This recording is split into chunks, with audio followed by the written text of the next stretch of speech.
NAIA nag-level up dahil nasa pang-apat na itong pwesto na pinaka-worst airport sa buong mundo. Na dati nung isang taon ay nasa pang-8 pwesto pa ito. Pang-apat sa worst airports sa buong mundo ang Ninoy Aquino International Airport ayon sa isang website sa United Kingdom.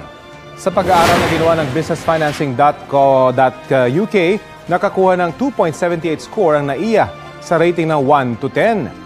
Hindi sinabi sa pag-aaral kung anong terminal ng NAIA. Kuwait International Airport naman ang nakakuha ng pinakamababang score na 1.69. Nakuha raw ito ng website sa mga review ng mga biyahero sa airlinequality.com. Sinusubukan pa namin kunan ng pahayag ang Department of Transportation at ng Manila International Airport Authority tungkol dito. Baka sa mga susunod na araw at mga susunod na buwan ay maging first place na ang NAIA or nasa unang pwesto na ito. Lalo na't kaliwat kanan na naman ang nakawa ng mga maleta ng mga pasahero, lalong-lalo na ng mga OFW, na hindi kaya solusyonan ng mga namumuno sa NAIA, na parang nasanay na lang ba na ganito lagi. Wala na bang pagbabago? At minsan ay wala ding aksyon mula sa ating gobyerno. Sobrang nakakaperwisyo kayo sa mga OFW na patas na lumalaban at nagtatrabaho sa ibang bansa. Eto guys, yung bagong kaso ngayon ng paninira ng maleta na balak pagnakawan. At ang sabi ng pasahero na may markang X yung kanyang maleta gamit ang chalk. Senyales na may masama silang gagawin or gusto nilang pagnakawan ito. Dahil ang sabi ng tita niya ay naglalaman ang kanyang maleta ng mga mamahaling bag galing sa Japan na posibleng nakita nila sa X-ray machine.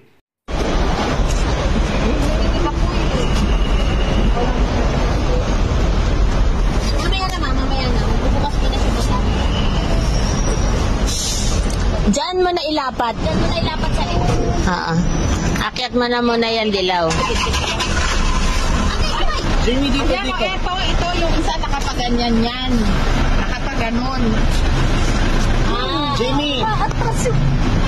Inilagyan mo talaga ng tanda. Para hindi, ano. Isakay mo na ka. Kuya Sen, dyan muna niya bubuksan yung Binuksan, inaano talaga nila to. At saka to, nandito to sa gitna. Ayan, nakagilid na eh. ano yan, nagmadali na siguro sila. Para, ano. Sampa mo dito mo na sampa. Sampa mo muna. Para ma-check niya. Kaya, kuya?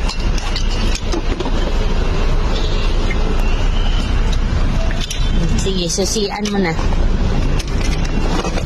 Alam mo, nung una nga, ano to eh. Sinek nila to kasi sinira. Sinira nila. Pinipilit nila, ano. Tignan mo, sira yan, ha?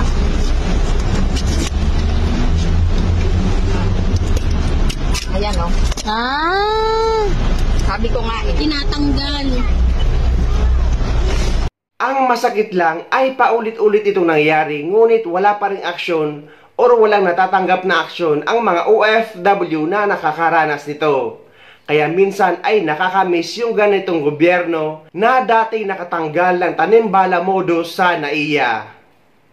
Sisibakin sa pwesto ni Davao City Mayor Duterte ang lahat ng empleyado ng Ninoy Aquino International Airport o NAIA kung mayroon pang tanimbala scheme sa paliparan.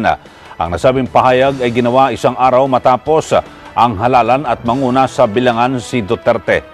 Si Sofia Ocot sa detalye. Kayong nasa NAIA, pag may tanim pa dyan, lahat kayo.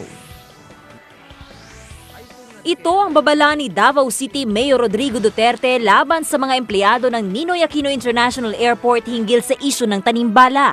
Banta ni Duterte, sisibakin niya lahat ng empleyado ng NAIA mula sa pinakapinuno ng paliparan hanggang sa police commander na nakaistasyon sa paliparan. Ang nasabing interview ay ginanap isang araw matapos ang eleksyon. I do not care even if your chief of office or your CO there knows or has nothing to do with it. Istasyon ganon rin. Kung ang chief of police, hindi niya kontrolado ang police niya at may police dyan naglalaro, out sila lahat. Balak niya umanong idestino ang mga ito sa isang isla sa Zamboanga kung saan talamak ang pangingidnap. And I will accommodate you sa Mindanao. Doon sa Zamboanga. Magandang ano doon. Zamboanga, maraming beach. Sa harap ng Zamboanga is an island called, anong pangalan ng island dyan? Kasi maraming kinikidnap dyan. Dyan na kayo magligo-ligo muna. Pinaniniwalaan na ang insidente ng tanimbala sa NAIA ay bahagi ng extortion racket na nambibiktima ng mga OFW at matatanda. Ayon kay Duterte, ito ang isa sa mga dahilan kung bakit ito nagpasyang tumakbo sa pagkapangulo. I am awed and humbled by the vote given to me by the people. For after all, I did not also ask that I be president. Kailan kaya mababago ang paliparan natin?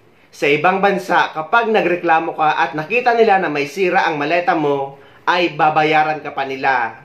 Pero sa Pilipinas ay laging walang aksyon.